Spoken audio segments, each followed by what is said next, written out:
Today we will be looking at what really happened in the Maldives diving disaster that killed 5 Italian divers and 1 Maldivian recovery diver. When we first covered this story, the disaster was still unfolding. Only 1 body had been recovered. 4 divers were still believed to be trapped somewhere inside the cave, and 1 Maldivian military diver had already died trying to reach them.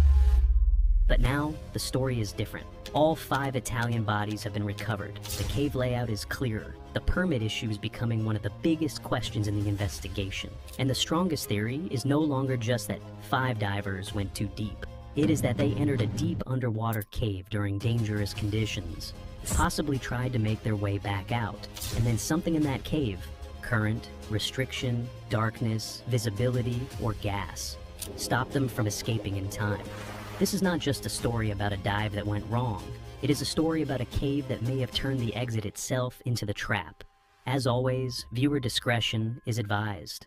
A few days ago, this story looked like a simple mystery, but since then, new information has changed the shape of the entire disaster. The remaining 4 bodies were found together, deep inside the cave's innermost area, around 60 meters below the surface. The final bodies were recovered by May 20th. And investigators are now looking closely at the dive plan, the weather, the depth, the permit, the conditions inside the cave, and whether the group went farther or deeper than expected. So, this video is not a repeat of the first one. This is the update. This is the map. This is the permission issue. And this is the most evidence-aligned reconstruction of what may have happened inside that cave. To understand the disaster, we need to stop imagining this as 5 divers simply disappearing. That is not what the evidence suggests.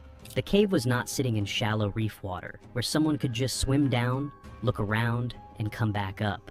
The entrance itself was in the deep zone, around 50 to 60 meters below the surface. Above that was the open ocean, the reef, the boat, and the Maldives that everyone recognizes. But below that, the seabed dropped into a darker underwater structure.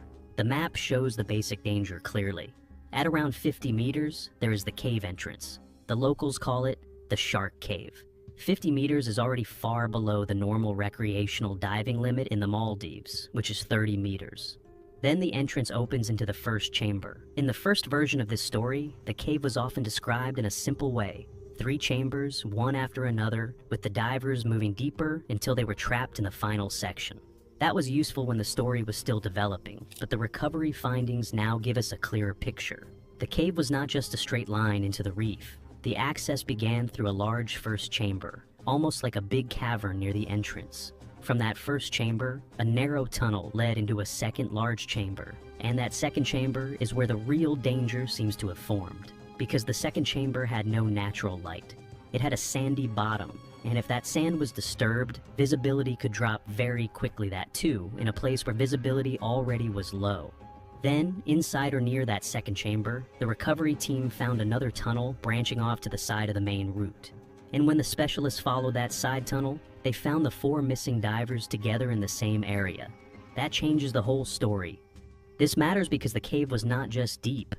It was shaped in a way that could punish anyone trying to leave. On Thursday, May 14th, 2026, the group entered the water near Alimatha'a in Vavu Atoll. The 5 Italian divers were Monica Montefalcone, her daughter Giorgia Somacal, Muriel Odenino, Federico Gualtieri, and diving instructor Gianluca Benedetti. Monica Montefalcone was 51, a professor of ecology and marine ecologist at the University of Genoa. She was a regular diver in Maldivian waters. She was the most recognizable scientific figure in the group. Her daughter, Giorgia Somacal, was also part of the group, but according to the University of Genoa, she was not part of the official scientific mission. Giorgia was a biomedical engineering student at the same university. Muriel Odenino was a research fellow connected to the University of Genoa's Environmental and Life Sciences Department. And she was in the Maldives as part of the scientific mission to monitor the marine environment and tropical biodiversity. Federico Gualtieri was a recent marine biology and ecology graduate, but the university later said he was also not part of the official scientific mission.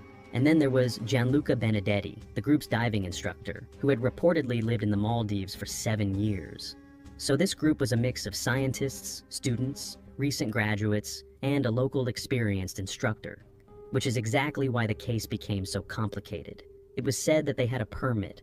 The permit was not a simple tourist diving permit. From the latest reports, the group had been granted permission for a research expedition at Davana Kandu, specifically connected to researching soft corals/deepwater marine research. It was not simply a tourist dive, but it was also not cleanly protected by the official research mission either. That gap is now one of the biggest questions in the investigation. Maldivian officials added that the group had a permit, but there were gaps in the research proposal. Officials say they were not informed the group would explore an underwater cave, did not know the exact cave location, and said 2 of the dead were not on the submitted researcher list. Georgia and Federico were never part of the official mission, and Benedetti was just a diving instructor. The dive itself was later described by the University of Genoa as personal, not part of the planned scientific activities. So this was already heading towards a disaster from the start. Making things worse, the conditions around the site were not ideal either. A yellow weather warning had reportedly been issued. There were rough conditions, strong winds, and the cave site was associated with strong currents.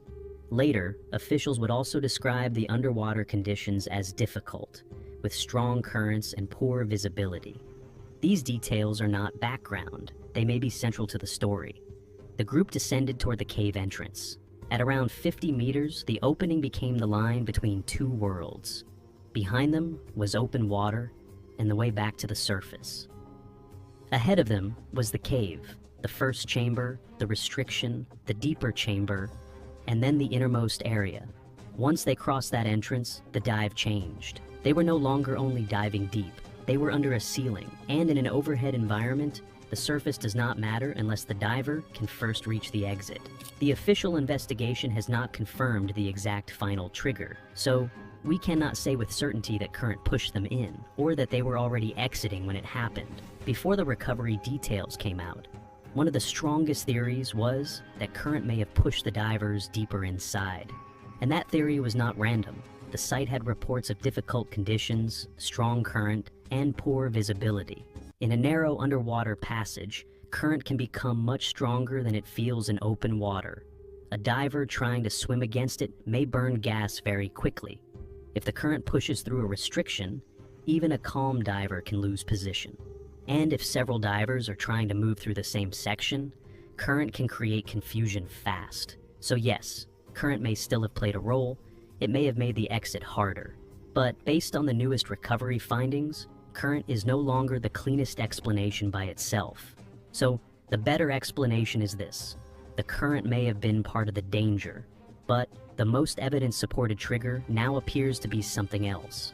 The strongest possibility now is that the disaster happened because of an optical illusion.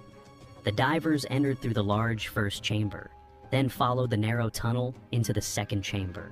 But as mentioned earlier, the second chamber was different. There was no natural light inside. The bottom was sandy, and if that sand was disturbed, the water could turn cloudy very quickly. So, when the divers turned around to leave, the cave may no longer have looked the way it looked when they entered. Their lights may have reflected back into the disturbed sediment. The real exit tunnel may have been hidden by silt, darkness, and stress. And in that moment, another side tunnel most probably looked like the way out. That is the optical illusion. Not a magical illusion, but a deadly underwater misread. In a dark cave with floating sand in the water, a side tunnel can visually resemble the main exit tunnel, especially when the real exit has disappeared into haze. So the divers may have believed they were swimming back towards safety when they were actually entering the wrong passage. And that passage was, unfortunately, a dead end. Once they realized the tunnel was not leading out, panic could have started rising. Breathing became faster, gas dropped quicker. Turning around inside a darker, narrower, disturbed passage became harder. And because they were still around 50 to 60 meters deep, every second spent correcting the mistake made the situation worse. This is where human error becomes tragic, because it may not have been a reckless decision. It may have been a cave-induced optical illusion. Darkness, silt, stress, and disorientation, making the wrong tunnel look like the correct exit. This also helps explain why Gianluca Benedetti was found near the entrance area, while the other 4 were found deeper inside. If it were the strong currents only, it wouldn't have spared anyone. 1 out of 5 managing to escape is miraculous itself. But the most plausible theory suggests that he may have turned back earlier, separated from the others, or somehow managed to find the correct route closer to the cave mouth. But even near the mouth of the cave, the depth was still extreme. Being near the entrance at 50 or 60 meters is not the same as being safe. He still had to ascend. He still needed breathing gas. He still had decompression risk. And if his gas was already gone, or if he had reached that point too late, then the entrance area would not have saved him. This is one of the most haunting parts of the case. He may have been close to the way out, but close was not enough. The other 4 were found together in the innermost part of the cave. The most likely final mechanism is not that the cave physically crushed them. It is that the cave delayed them, and delay is deadly underwater. Probably they were already low on gas when they were initially inside exploring. If the 4 were deep inside, behind restrictions, with strong current, poor visibility, and limited gas, then every attempt to exit would have consumed the one thing they could not replace: breathing gas. That is why saying they ran out of oxygen is not quite accurate. Divers do not usually talk about oxygen running out in a simple way, because their cylinders contain breathing gas, and oxygen itself can also become dangerous at depth depending on the gas mixture. The better wording is this: they likely ran out of usable breathing gas before they could escape. And inside a cave, once that happens, there is no direct swim to the surface. There is only the route back, and they never made it. When the group failed to return, search teams began moving toward the cave area. The first searchers approached the entrance carefully. Near the cave mouth, they found Gianluca Benedetti. That discovery gave the operation its first fixed point. The cave entrance became the beginning of a much more dangerous mission. The Maldives president's office described the dive as very challenging due to depth, terrain, powerful current, and strong draft, and said visibility inside the cave was reportedly almost zero. Then the recovery itself became a tragedy. One of the men involved in the recovery was Mohammed Mahoudi, a military diver from the Maldives National Defense Force. Mohammed was part of the recovery effort while the plan was being formed. Then, as the search continued, he went down into the same environment that had already taken the first group. He reportedly searched the first 2 large chambers and attempted to reach the third through narrow interconnecting passages. But during the mission, Mohammed suffered decompression sickness. In deep diving, the danger can follow a diver even after they leave the deepest point. Under pressure, gases dissolve into the body. If the dive is too deep, too long, or the ascent cannot safely release that pressure, bubbles can form inside the body. Those bubbles can affect the joints, lungs, spinal cord, or brain. Mohammed was transferred to a hospital in Malé, but he did not survive. After that, the search had to stop. After Mohammed's death, Finnish technical cave divers were brought in. They use closed-circuit rebreathers, which recycle exhaled breathing gas and remove carbon dioxide through a chemical scrubber. In technical diving, this can allow much longer dives when used correctly by trained divers. The Finnish divers entered the cave with a much more controlled plan. They had to move through the same route, manage the same depth, deal with the same poor visibility and current, and still return safely. On Monday, the remaining 4 bodies were located. They were around 60 meters deep. They were in the innermost area, third and largest chamber, and they were pretty much together.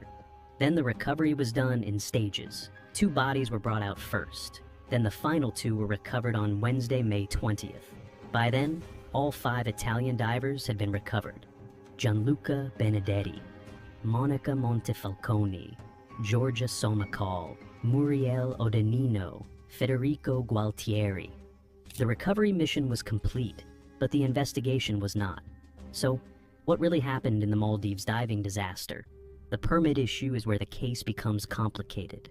The Maldives has a normal recreational diving limit of 30 meters, but these divers were not simply described as ordinary tourists doing a shallow reef dive. As told before, the group had permission connected to soft coral research at Devana Kandu.